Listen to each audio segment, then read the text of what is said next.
buongiorno e ben ritrovati con l'informazione flash di New Sicilia. Vediamo insieme i titoli più rilevanti della mattina.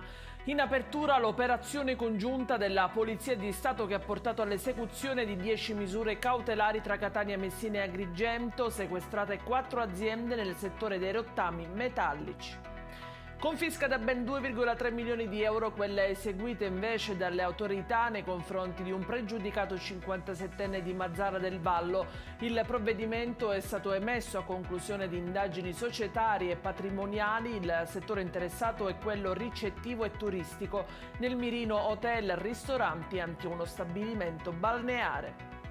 C'è un indagato per la morte della 75enne russa trovata senza vita lo scorso 12 luglio a Barcellona Pozzo di Gotto, nel Messinese. Si tratta di Michelangelo Corica, un DJ 60enne vicino di casa. Oltre 70 kg di hashish sono stati sequestrati dalla Guardia di Finanza di Palermo nel corso di un controllo su strada. A finire in manette 4 uomini di origine romana fermati mentre viaggiavano a bordo di un'auto nel capoluogo siciliano.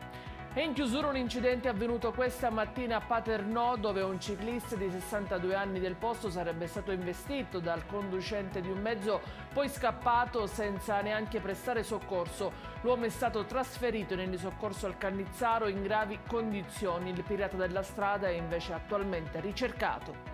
Ed è tutto per questa edizione. Vi ricordo come sempre che i dettagli su queste notizie e molte altre li trovate sul nostro sito e sui nostri canali social. Grazie per averci seguito e a più tardi con nuovi aggiornamenti. Arrivederci.